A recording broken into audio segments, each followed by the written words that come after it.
Bismillahirrahmanirrahim. Assalamualaikum warahmatullahi wabarakatuh. Alhamdulillahi rabbil alamin.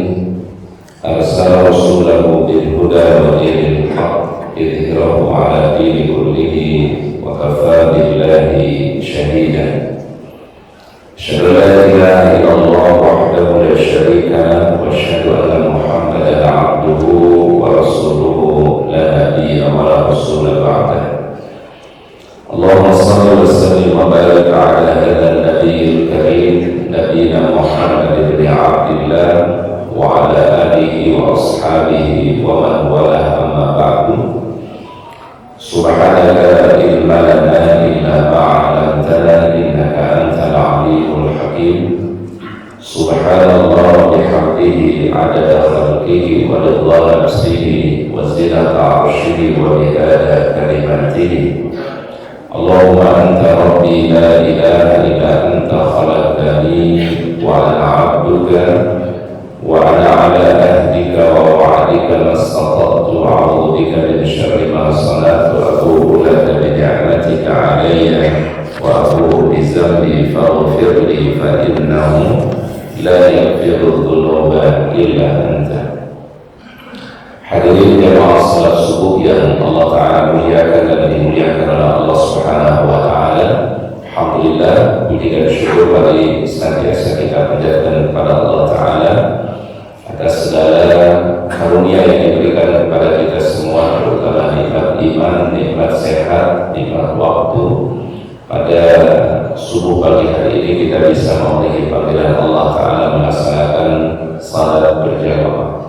Mudah-mudahan Allah Ta'ala membukakan pintu-pintu keberkahannya seperti yang didoakan oleh Rasulullah SAW.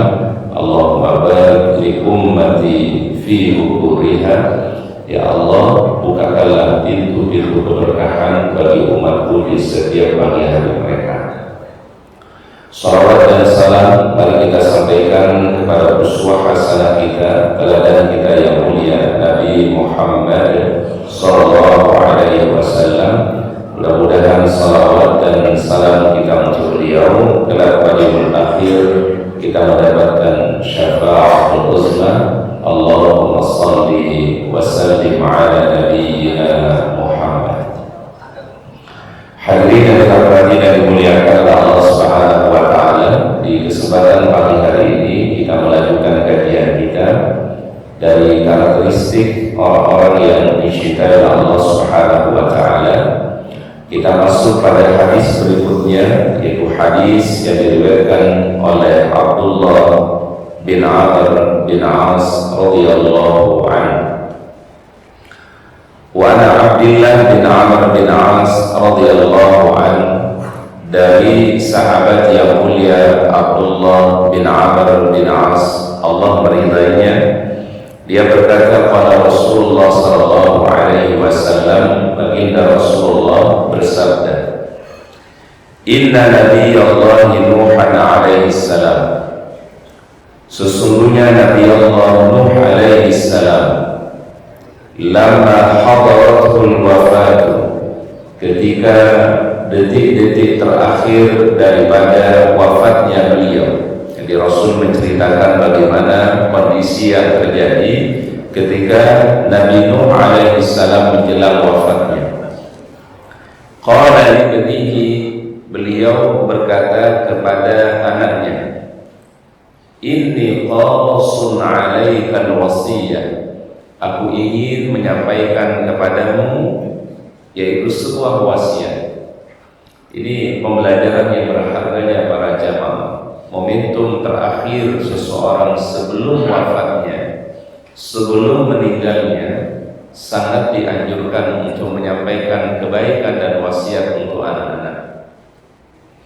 Apa wasiatnya Nabi Nuh alaihi salam? Amuruka bithnaini, aku perintahkan kepada engkau wahai putraku dengan dua hal, ya. Jadi Nabi Nuh alaihi salam menyampaikan dua hal kepada putra beliau. Putranya Nabi Nuh alaihi salam yang beriman ini disebut di antara namanya adalah Ham, Syam dan Yafith, ya. Kalau yang ditenggelamkan itu namanya Kan'an, ya. Tapi anak beliau yang beriman, anak beliau yang taat dan saleh namanya Ham, Syam dan Yafith. Apa perintah Nabi Nuh alaihi salam? Amuruka bila ilaha illallah. Aku perintahkan untukmu dengan kalimat yang mulia, kalimat keimanan, kalimat tauhid, yaitu kalimat la ilaha illallah. La ma'budu bihaqqin illallah. Tidak ada sesembahan yang benar kecuali hanya Allah, atau tidak ada ilah yang disembah selain daripada Allah. Jadi ilah itu di situ maknanya ma'bud, yang disembah, yang diibadahi. Jadi tidak ada Tuhan yang disembah, tidak ada ilah yang disembah secara benar illallah, kecuali hanya Allah. Fa inna samawati sab'a, sesungguhnya langit yang 7, wal aradina sab'a, dan bumi yang berlapis 7, law wudi'at fi kiffatin, kalau sekiranya diletakkan pada satu timbangan. Di satu timbangan itu adalah langit yang 7 dan bumi yang berlapis 7, kata beliau. Wa wudi'at la ilaha illallah fi kiffatin, dan diletakkan kalimat la ilaha illallah dalam satu timbangan juga. Karena kan biasanya timbangan itu ada dua, ya, dua sisi, ada dua neraca, ya. Kalau sekiranya kalimat la ilaha illallah dalam satu timbangan, langit yang 7 kemudian bumi yang berlapis 7 dalam satu timbangan, apa kata beliau? La rajahat bihinna, niscaya akan lebih berat di sisi Allah, yaitu kalimat la ilaha illallah. Kalimat ini dengannya kita hidup para jemaah, dan dengan kalimat ini mudah-mudahan kita wafat. Kalimat ini yang pertama kali kita dengar ketika lahir di dunia, dan kalimat inilah yang kita harapkan menjadi penutup usia kita semua. Karena ada satu janji dari baginda Rasulullah SAW, man kana akhiru kalamihi la ilaha illallah dakhalal jannah. Siapa saja yang akhir kalimatnya waktu dia menjelang wafatnya, kalimat terakhirnya la ilaha illallah, maka jaminannya tidak lain dan tidak bukan illal jannah. Sehingga kita kaji maknanya, kita pahami maknanya, kita jalankan konsekuensi daripada kalimat la ilaha illallah. Bahkan Rasulullah SAW memohon kepada Allah Ta'ala dengan kalimat yang terbaik, Allahumma sabbithu bil qawli sabit fil hayati dunya wa fil akhirah. Allahumma sabbitni bil qawli sabit fil hayati dunya wa fil akhirah. Ya Allah, kokohkanlah diriku dengan kalimat yang mulia, dengan kalimat yang kokoh, baik dalam kehidupan dunia ini dan juga dalam kehidupan akhirat. Dan ini kemudian nanti menjadi sunnah para jamaah ketika kita telah selesai menguburkan almarhum yang meninggal dunia, si mayit yang meninggal dunia, begitu telah dimakamkan, sejenak kata Nabi SAW, doakan dia, Allahumma sabbithu bil qawli sabit fil hayati dunya wa fil akhirah. Ini dibaca di kuburan, Pak. Ya, jadi setelah dimakamkan, setelah selesai pemakaman, kita tidak langsung meninggalkan kuburan. Ada anjuran dari Rasulullah SAW, sebelum kita meninggalkan kuburan, Rasul SAW mengajarkan kalimat yang mulia ini, Allahumma sabbithu bil qawli sabit fil hayati dunya wa fil akhirah. Apa sebabnya kata beliau? fa innahul an yus'al, karena si mayit ini saat ini ditanya oleh malaikat munkar dan nakir. Ini salah satu asbabnya, Pak. Maka ketika kita selesai pemakaman, sekali lagi para jamaah tidak langsung meninggalkan pemakaman, tapi dianjurkan untuk mendoakan si mayit, Allahumma sabbithu bil qawli sabit fil hayatid dunya wa fil akhirah. Dimohonkan mudah-mudahan si mayit ini diberikan kekokohan iman, dimudahkan untuk menjawab pertanyaan dari malaikat munkar dan akhirnya disebut dengan fitnatul kubur, ya. Yang disebut dengan fitnatul kubur itu adalah apa yang Allah Ta'ala uji manusia di alam kuburnya, yaitu ketika didatangi oleh dua malaikat munkarun wa nakir. Kemudian kata beliau, ya, Nabi Nuh alaihissalam berkata, perintah beliau yang kedua, wa subhanallah wa bihamdihi, perbanyaklah kalimat subhanallah wa bihamdihi. Disuruh perbanyak kalimat apa? Subhanallah wa bihamdihi. Maha suci Allah, aku memujinya. Jadi makna subhanallah wa bihamdihi, maha suci Allah, aku memujinya. Apa fadilahnya kata beliau? Fa innaha salat kulla syai'in. Sesungguhnya itu merupakan kalimat yang menjadi zikirnya segala sesuatu yang ada di alam semesta ini. Jadi kalimat zikirnya seluruh yang makhluk itu kalimat subhanallah wa bihamdi. Jadi seluruh makhluk ini banyak ada di alam semesta, langit, bumi, ya, pepohonan, lautan, samudra, ya, gunung-gunung, itu semua bertasbih kepada Allah. Dan tasbihnya adalah kalimat subhanallah wa bihamdi. Di Al-Quran banyak surat, Pak, yang Allah Ta'ala awali dengan kalimat sabbahalillahi ma fis samawati wa ma fil ardh. Terkadang pakai kalimat fi'il mudhari', yusabbihu lillahi ma fis samawati wa ma fil ardh. Apa artinya sabbah? Telah bertasbih. Yusabbihu juga artinya bertasbih segala sesuatu yang ada di langit dan segala sesuatu yang ada di mana, Pak? Cuma kita aja nggak paham cara tasbih mereka.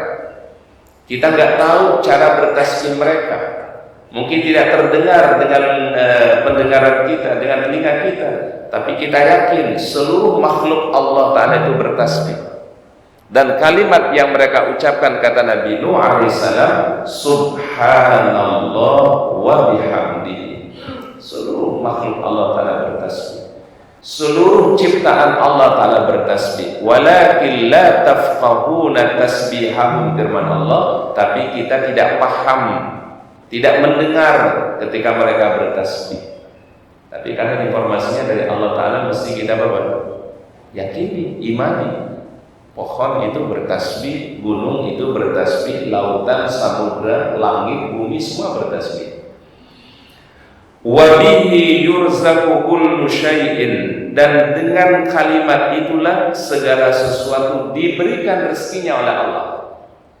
Jadi dengan kalimat subhanallah wa bihamdihi itu, kata Nabi alaihissalam, segala sesuatu di alam semesta ini dijamin rezekinya oleh Allah Ta'ala tanpa terkecuali, baik. Berarti sebenarnya manusia itu sudah ditetapkan rezekinya oleh Allah Ta'ala, sudah ditakar rezekinya oleh Allah, sehingga orang itu nggak usah khawatir perkara rezekinya. Dan tidak orang meninggal dunia, para jamaah, kecuali rezekinya sudah dipenuhi oleh Allah Subhanahu wa Ta'ala. Betul ya, Pak ya? Rasul katakan apa? Tidak akan meninggal dunia seorang manusia melainkan rezekinya sudah diapain? Sudah ditunaikan oleh Allah. Nah, cuma rezeki di sini perlu dipahami, ya. Rezeki tidak hanya bentuknya yang sifatnya apa, Pak? Materi, tidak. Ya, itu rezeki berupa materi itu, Pak, sebagiannya iya, tapi rezeki yang lain sangat banyak. Apa bentuk rezeki misalnya, para jamaah? diberikan sehat. Kita pagi hari ini dikasih sehat oleh Allah. Kita bisa datang ke masjid, sholat berjamaah, berkumpul di majelis ilmu. Kita berukhuwah di sini, Pak. Ini rezeki yang luar biasa. Apalagi rezeki yang lain, ilman nafi'an, ilmu yang bermanfaat, rezeki. Allah Ta'ala pilih, tidak semua orang dipilih untuk bisa duduk di majelis ilmu, Pak. Tidak semua orang dikasih kesempatan berada di tempat yang mulia, di majelis ilmu. Rezeki dari Allah. Apalagi duduk rezeki yang pasangan yang baik, ya, suami yang saleh, istri yang saleh, rezeki dari Allah Subhanahu wa Ta'ala. Bahkan baginda Rasul mengatakan, ad-dunya mata'un, dunia itu perhiasan, wa khairu mata'iha al-mar'atus shalihah, sebaik-baik perhiasan. Apa sebagai perhiasan kata beliau?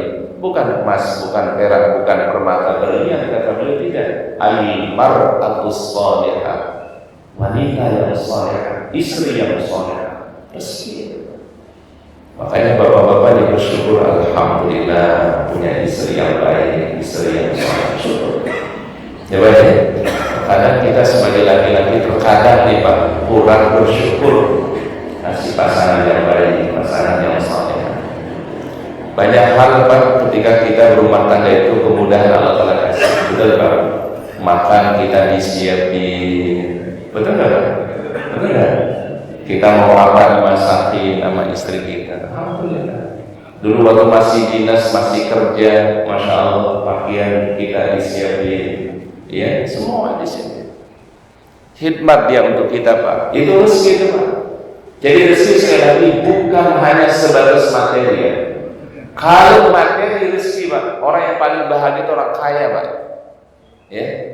Kalau rezeki itu semata-mata materi Pak, orang yang paling senang dan bahagia di Indonesia Pak, orang kaya. Tapi ternyata materi yang banyak belum tentu menjawab kebahagiaan manusia Pak. Di Eropa sekarang itu Pak, banyak orang mengakhiri hidupnya dengan bunuh diri Pak. Bukan mereka kurang materi, bukan mereka kurang finansial, cukup mereka Pak. Tapi ada yang hilang dari diri mereka Pak. Ada yang hilang dari kehidupan mereka. Apa? Sa'adatul qalbi, kebahagiaan hati. Makanya apa kata Rasulullah SAW? Laisal ghina an kasratil mal. Orang yang kaya kata Nabi bukan hanya yang banyak materinya, tidak. Walakinnal ghina ghinan nafs. Tapi yang kaya juga kata Nabi adalah yang kaya jiwanya, dia bersyukur, ikhlas, ridha, ya, dia tawakal kepada Allah, mengimani takdir-takdir Allah Subhanahu wa Ta'ala, dia yakin atas janji-janji Allah Ta'ala. Itu orang yang paling bahagia Pak. Jadi dalam pandangan Islam itu Pak, materi bukan berarti tanda orang yang tidak bahagia. Materi sudah bisa membuat orang bahagia asal materinya digunakan untuk apa? Ketaatan kepada Allah. Tapi kalau mengukur kebahagiaan dengan materi salah kata Rasulullah SAW. Karena terkadang materi membuat manusia menjadi apa Pak? Sombong. Materi menyeret manusia dalam apa Pak? Perbuatan kejahatan. Kalau tidak digunakan untuk kebaikan. Na'udzubillah. Nah, sehingga sekali lagi Rasul ingin menyampaikan rezeki itu bukan hanya semata-mata Bapak materi. Ya. Apalagi rezeki yang terbaik itu kata para ulama. Ya, yaitu teman-teman yang baik. Makanya kata Imam Syafi'i itu apa? Aktsiru minas shahbati shalihah. Kita disuruh cari teman yang baik. Perbanyak teman-teman baikmu di dunia ini. Karena kenapa? Fa innahu syafa'atan lakum yaumal qiyamah. Karena teman baik bisa jadi syafaat nanti pada hari kiamat. Jadi rupanya teman baik itu Pak bisa jadi sebab syafaat. Bisa menolong kita semua nanti. Bisa membawa kita ke dalam al-jannahnya Allah Ta'ala. Termasuk dalam hal ini suami bisa menghantarkan istri dan anaknya masuk dalam surganya Allah Subhanahu wa Ta'ala. Makanya teman yang baik itu penting. Namanya sahib. Apa dia sahib?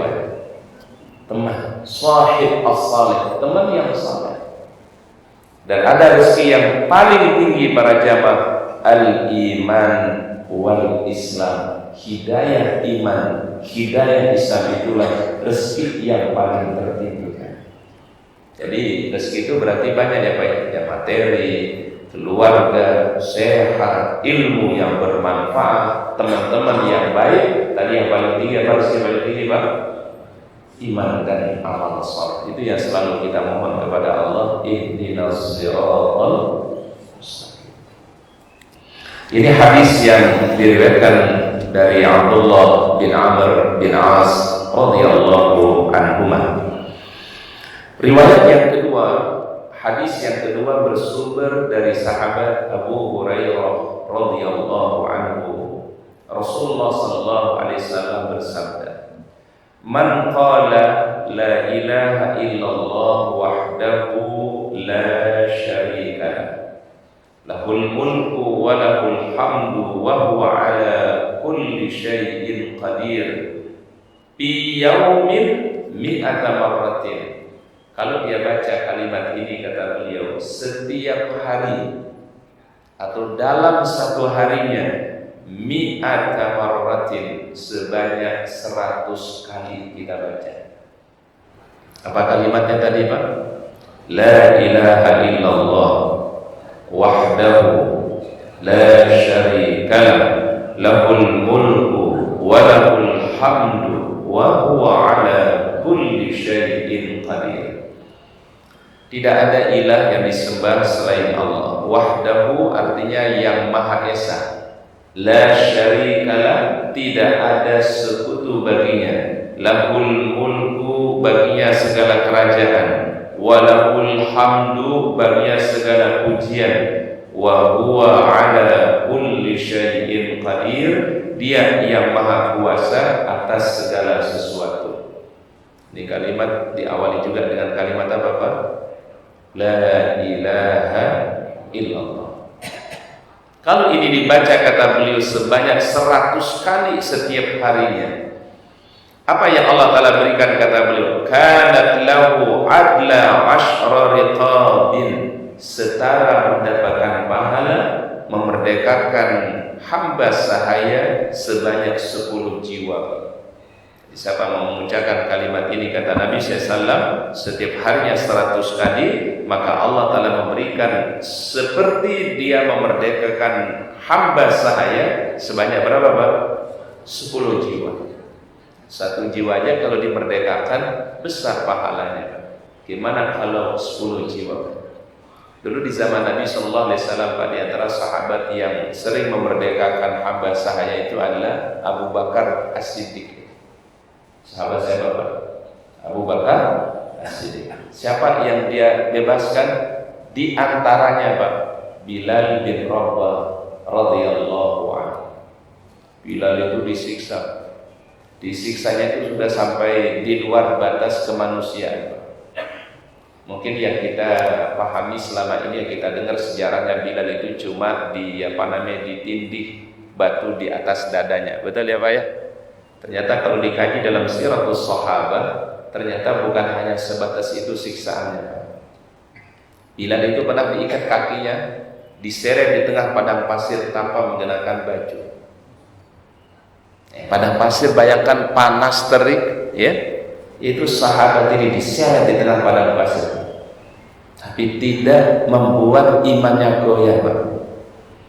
Bahkan riwayatnya dalam Siratus Sahabat itu, tuannya yang menyiksa ini sampai sudah sudah bosan menyiksa. Ada orang yang sudah bosan menyiksa, saking udah seringnya menyiksa sampai bosan Pak.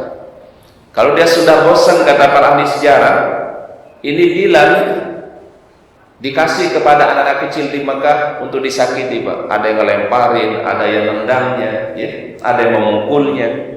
Sampai segitu penderitaannya sahabat ini, Bilal bin Rabah radhiyallahu anhu. Mungkin kalau selama ini sejarah yang kita dengar biasanya Bilal ditaruhkan apa Pak? Batu di atas dadanya. Disebutkan oleh para ahli sejarah mengatakan anwa'u ta'dzib li Bilal, berbagai macam jenis siksaan yang pernah dialami oleh Bilal. Berarti kalau ditindih amabat itu Pak, mungkin itu bagian daripada siksaan yang pernah dialami. Rupanya siksaannya lebih banyak dari itu Pak. Abu Bakar itu Pak kalau lewat itu selalu menangis ya. Termasuk Rasulullah Pak. Kalau lagi lewat lihat Bilal disiksa menangis ya.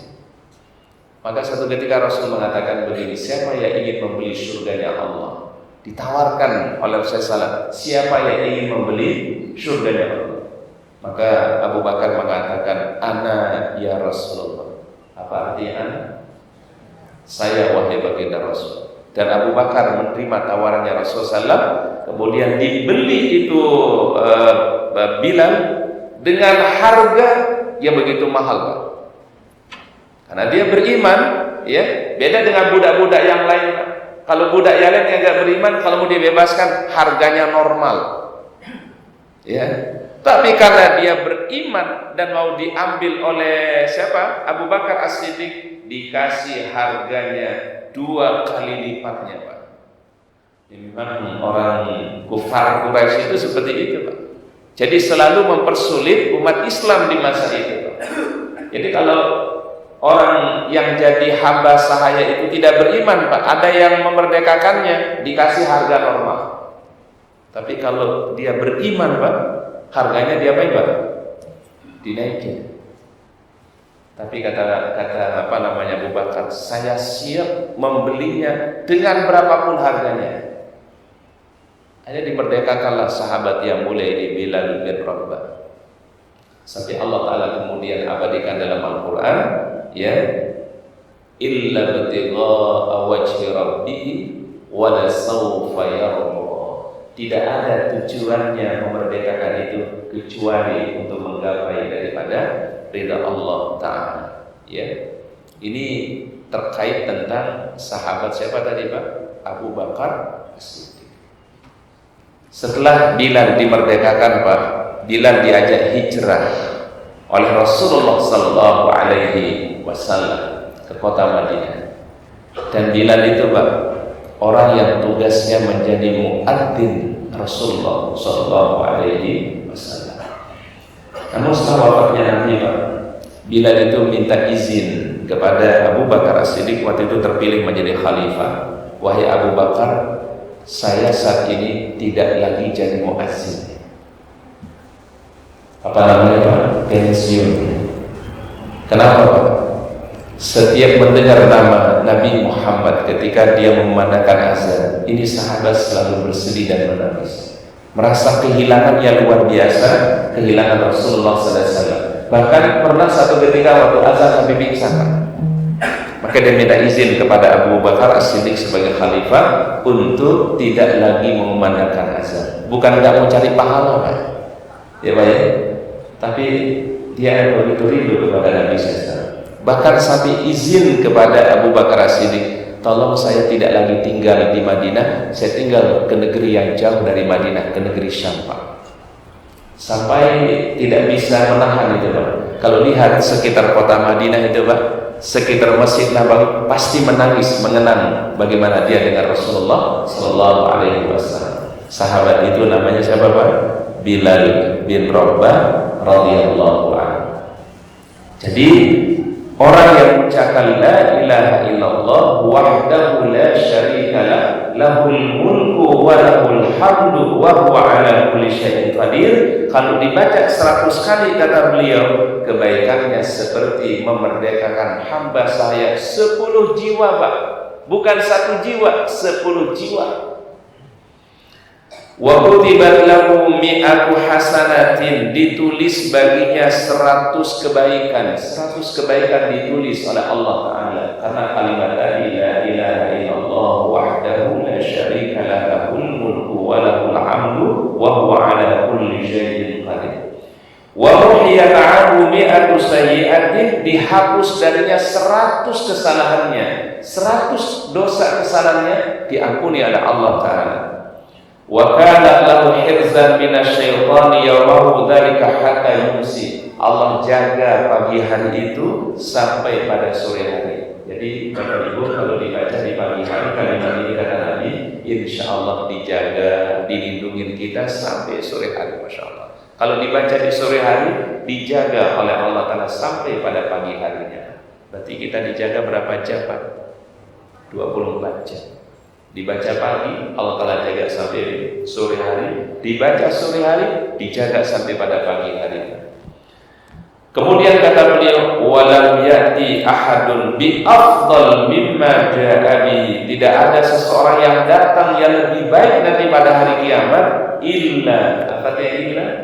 Kecuali rajulun amila aksar minhu, kecuali seseorang yang mengamalkannya lebih daripada 100 kali. Berarti apa maknanya Pak? Semakin diperbanyak kalimat ini, semakin diulang-ulangi kalimat ini, maka semakin baik dan afdal. Apa kalimatnya tadi Pak? La ilaha illallah wahdahu la syarikalah, lahul mulku wa lahul hamdu wa huwa ala kulli syai'in qadir. Dan nanti para jamaah di bulan Zulhijjah ada keistimewaan tanggal 9 Zulhijjah. Zulhijjah itu ada istimewanya begini Pak. Pertama, sabda baginda Rasulullah SAW, tidak ada hari-hari yang paling dicintai amal soleh di dalamnya selain 10 hari pertama bulan Zulhijjah. Walal jihad fi sabilillah, bahkan tidak bisa terkalahkan walaupun dengan apa? Jihad fi sabilillah. Dari tanggal 1 Zulhijjah sampai tanggal 10 Zulhijjahnya. Maka kemudian kata para ulama, Zulhijjah itu punya nama-nama istimewa Pak. Tanggal 8-nya namanya Tarwiyah. Ya, tanggal 8 Zulhijjah namanya apa? Tarwiyah.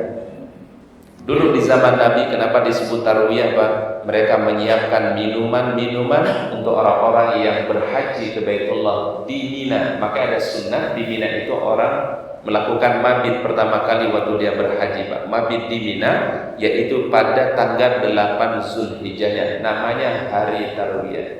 Memang ini sunnah Pak, ya. Sunnah dianjurkan oleh Nabi ketika dia pada hari pertama mulai haji tanggal 8 Zulhijjah itu menuju Mina, sholat zuhur di situ, sholat asar di situ, maghrib, isya di situ sampai subuh. Setelah subuh baru berangkat menuju Arafah. Itu sunnahnya seperti itu Pak. Tapi sebagian rombongan biasanya tidak mengambil tarwiyah, langsung melaksanakan rukunnya yaitu menuju Arafah. Nggak ada masalah. Ini hal yang sunnah sebenarnya. Dan mayoritas jamaah haji Indonesia itu Pak tidak tarwiyah Pak. Mau hajinya reguler, hajinya plus, itu rata-rata tidak tarwiyah ya. Karena mungkin mempertimbangkan apa namanya kondisi ya Pak ya. Karena kondisi kredit di sana Pak. Diperkirakan haji tahun ini itu kurang lebih sekitar 6 juta orang. Itu yang resmi Pak. Resmi ya. Ya memang yang ada daftar visa haji ya. Tapi mungkin yang tidak resmi lebih dari itu Pak. Diperkirakan tahun ini sekitar 6 juta jiwa Pak. Itu yang memang terdaftar oleh apa namanya Kementerian Haji Indonesia ataupun Kementerian Haji dari Arab Saudi ya. Jadi seluruh jumlah jamaah haji yang resmi tahun ini itu adalah berapa Pak? 6 juta. Belum petugas-petugasnya Pak. Tugas-tugas itu berapa ya? Ya Pak ya. Jadi jumlahnya sangat besar. Namanya tanggal berapa tadi? 8 Zulhijjah namanya hari Tarwiyah. Yang kedua ada tanggal 9 Zulhijjah disebut hari Arafah. Ya, disebut hari Arafah. Maka kita disunahkan berpuasa pada tanggal 9 Zulhijjah. Rasul ditanya, ya Rasulullah, apa keutamaan Arafah? Kata beliau, yukafirus sanatal madiyata wal baqiyata, menghapus dosa setahun yang lalu dan dosa setahun yang akan datang. Berarti berapa tahun Pak? 2 tahun mendapatkan ampunan Allah, setahun yang lalu dan setahun yang akan datang. Berpuasa tanggal 9 Zulhijjah. Tanggal 10 namanya hari Nahar. Bukan nahar ya, nahar pakai hak. Nahar itu apa artinya? Menyembelih kurban. Kalau nahar pakai H itu artinya siang, Pak. Ya, makanya jauh banget dari ya. Satu maknanya nyembelih, ya satu maknanya apa, Pak? Siang. Kalau nahar biasanya gandengannya apa? Al-lail, al-lail wal nahar. Betul ya? Tapi kalau nahar pakai H artinya penyembelihan hewan kurban. Hari itu disebut dengan hari nahar. Rasul mengatakan sebaik-baik yang dilakukan pada hari nahar yaitu menyembelih hewan kurban. Berarti tanggal berapa? 10 Zulhijjah. Tanggal 11, tanggal 12, tanggal 13 Zulhijjah disebut hari tasyrik namanya, Pak. Hari apa? Tasyrik. 11, 12, 13 Zulhijjah. Biasanya kalau jamaah haji tanggal ini mereka melempar jumroh. Ya baik, al-ula, al-wusta, al-aqabah. Aqabah itu yang ujung, Pak, yang dekat dengan arah Masjidil Haram. Jadi ula itu yang pertama, Pak. Ula namanya, Pak. Ingat aja kalau namanya anak ula itu berarti anak pertama, Pak. Ula, kan ada namanya ula kan? Ula itu anak pertama. Yang pertama. Yang tengah-tengah namanya wusta. Makanya kalau ada orang berdiri di tengah lapangan namanya apa, Pak? Apa namanya, Pak? Yang berdiri di tengah lapangan itu, Pak? Wasit, dari kata wusta. Wasit itu tengah. Wa kadzalika ja'alnakum ummatan wasatan. Kami jadikan kalian umat yang pertengahan. Berarti yang selalu di tengah lapangan namanya apa, Pak? Wasit. Itu bahasa Arab, Pak. Ya, wasit pakai qaf. Wusta. Maka ada salat yang di pertengahan, Pak. Namanya salatul wusta. Salat apa, Pak? Asar. Ini riwayat yang paling kuat, Pak. Jadi salat yang di pertengahan itu salat asar. Pertengahan bahasa Arabnya apa tadi, Pak? Wusta. Nah, ujung paling depan sana itu, Pak, namanya aqabah. Dan biasanya jaraknya agak jauh, Pak. Kalau ula wusta ini berdekatan. Tapi kalau aqabah itu agak jauh posisinya. Yang searah dengan arah Masjidil Haram. Nah, nanti tanggal 11 itu, Pak, yang dilempar ula, wusta, aqabah. Masing-masing 7, Pak. Ula 7, wusta 7, kemudian aqabah 7. Nanti tanggal 12 juga sama. Ula dilempar 7, wusta 7, aqabah 7. Kalau jamaah haji keluar pada tanggal 12 Zulhijjah dari Mina sebelum terbenam matahari, maka disebut nafar awal. Ya, dan ini banyak jamaah biasanya ambil yang ini, kepingin segera meninggalkan Mina. Berarti itu tanggal 12 Zulhijjah. Tapi kalau masih bermalam satu malam lagi dan melempar jumrah pada tanggal 13-nya, ula, wusta, aqabah, maka disebut dengan nafar sani namanya, Pak. Ya, jadi kalau nafar awal itu meninggalkan Mina pada tanggal 12 Zulhijjah, dan ini orang biasanya sudah buru-buru meninggalkan Mina, berarti karena dia nafar awal. Tapi kalau dia masih bermalam di situ dan besok melempar jumrahnya pada tanggal 13 Zulhijjah, namanya nafar sani. Kan suka ditanya terkadang, Pak, Bu, ini hajinya mau nafar awal apa nafar sani? Maksudnya nafar awal itu, Pak, dia lempar jumrah itu hanya sampai tanggal 12. Kalau nafar sani berarti lempar jumrahnya sampai tanggal 13 Zulhijjah. Kedua-duanya boleh, dikasih pilihan oleh Rasulullah SAW. Cuma kalau nafar sani itu ya sudah sedikit orang di Mina, Pak, karena orang sudah pada balik biasanya tanggal 12 Zulhijjah. Baik, walau a'lam bishawab, mungkin itu yang bisa kita kaji pada kesempatan hari ini. Semoga Allah Ta'ala memberikan kita ilmu yang bermanfaat, Allah Ta'ala berikan kita keberkahan, kemuliaan dan keistiqamahan. Mudah-mudahan Allah Ta'ala berikan kita kemudahan juga ke Baitullah, baik untuk berumrah ataupun untuk berhaji, ya. Dan mohon doa dari jamaah, insyaallah tanggal 8 Juni kami berangkat bimbing haji. Doakan mudah-mudahan dikasih kelancaran, kemudahan, ya. Dan kami doakan semua jamaah, insyaallah, ya, jamaah Masjid Baitur Rahim, ya. Mudah-mudahan Allah Ta'ala mudahkan juga untuk sampai ke Baitullah, baik untuk berhaji ataupun berumrah, ya. Baik, silakan Bapak Ibu, kalau ada yang mau bertanya, masih ada waktu 5 menit sebelum jam 6 kami beri kesempatan. Silakan Bapak Ibu. Silakan yang mau bertanya. Silakan kalau ada yang mau share ini. Silakan Masya Allah. Waalaikumsalam warahmatullahi wabarakatuh. Mohon maaf Ustaz, mau tanya tadi tentang salah satu amalan. Ada hadis dari Sayyidah Aisyah menyatakan bahwa 2 rakaat sholat fajar lebih utama dari dunia dan segala isinya. Khairun minad dunya wa ma fiha. Pengertian umumnya kadang-kadang kan suka salah ya. Berharap bahwa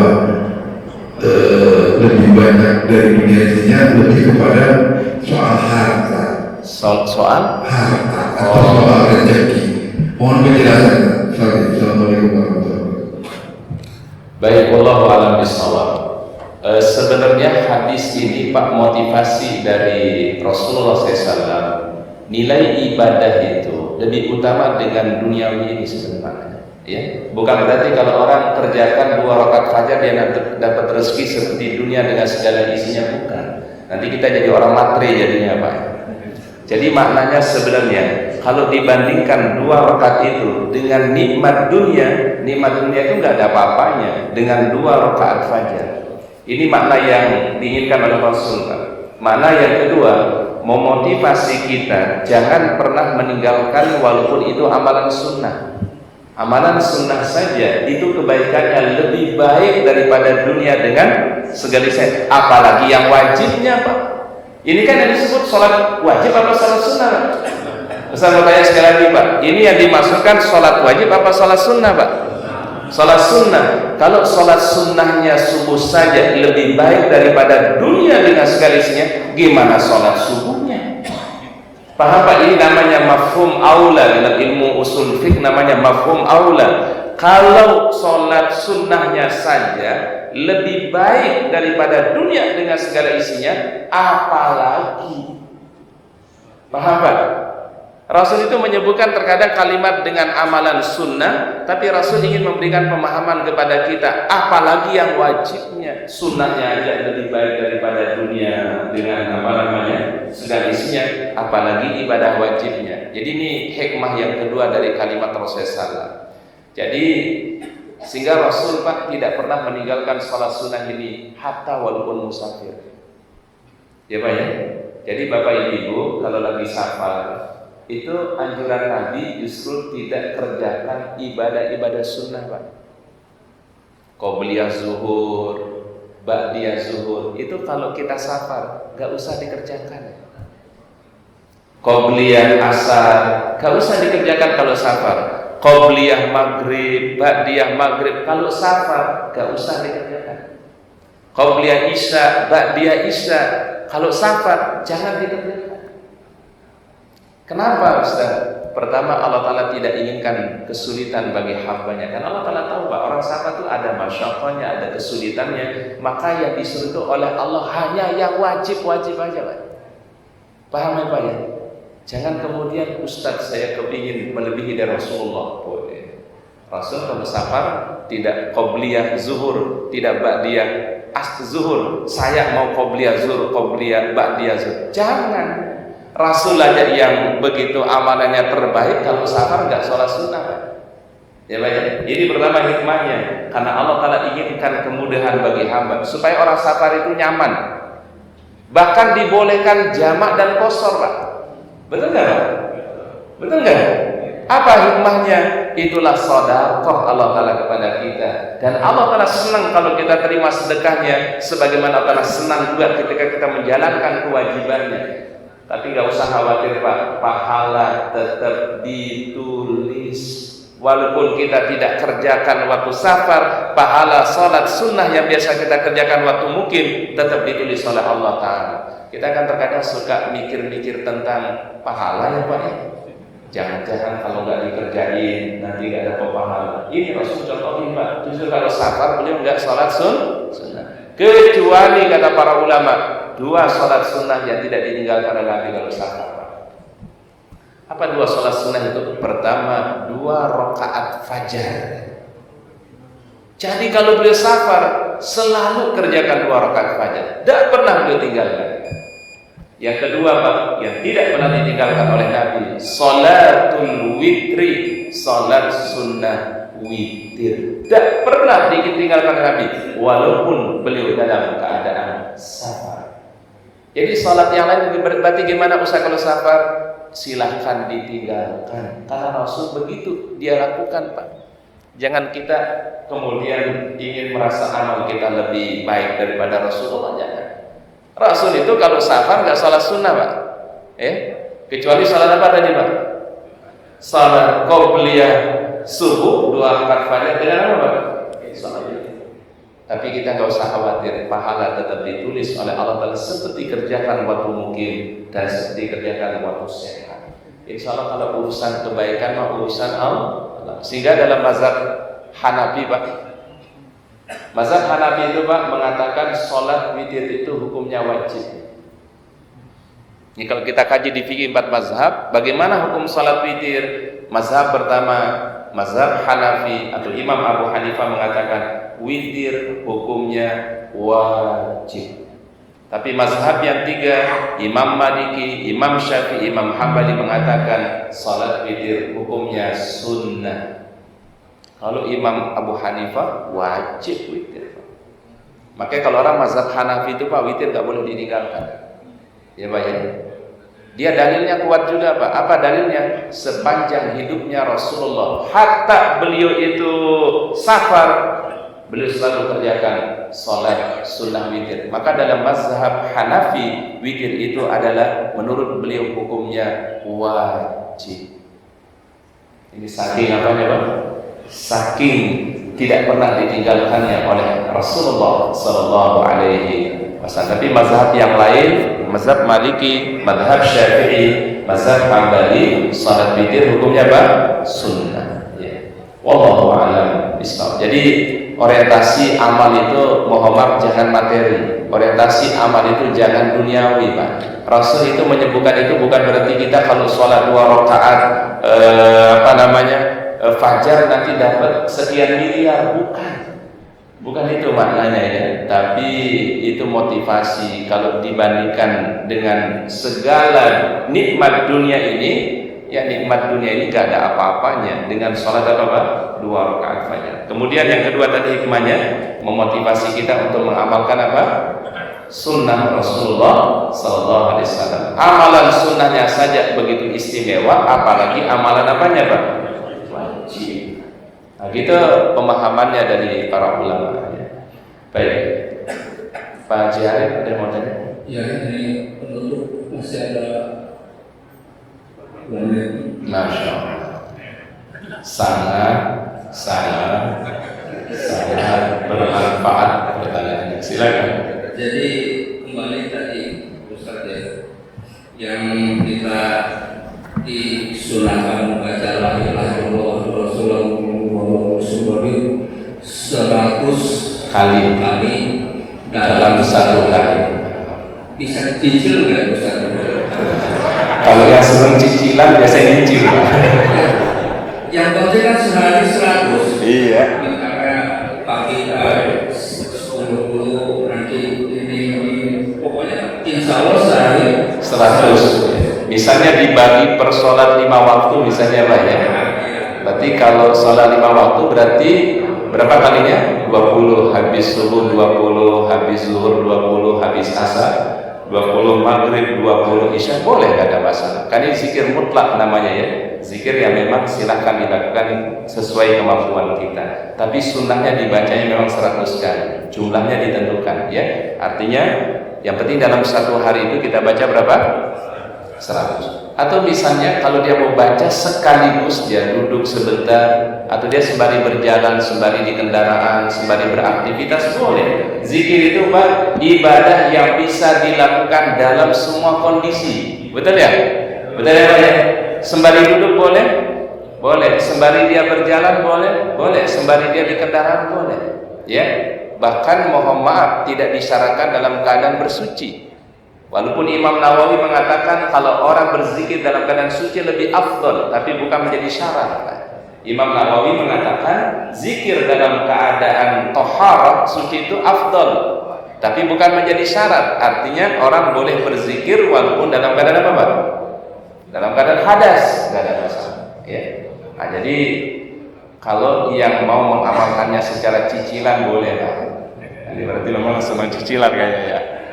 Tapi kalau mau kontan pun juga boleh. La yukallifullahu nafsan illa wus'aha. Ya, sesuai kemampuan kita masing-masing. Ya. Yang penting kita amalkan. Yang penting intinya itu mengamalkan kita. Kita mau baca langsung 100 boleh. Kita mau cicil juga boleh. Ya. Baik, Allah a'lam bishawab. Mungkin itu yang bisa kita kaji pada kesempatan hari ini. Mudah-mudahan semua jamaah sehat, barokah, ya, dan diberikan istiqomah oleh Allah Subhanahu wa taala. Mari kita tutup kafaratul majelis. Subhanallah wa bihamdika, asyhadu an la ilaha illa anta, astaghfiruka wa atubu ilaik. Assalamualaikum warahmatullahi wabarakatuh.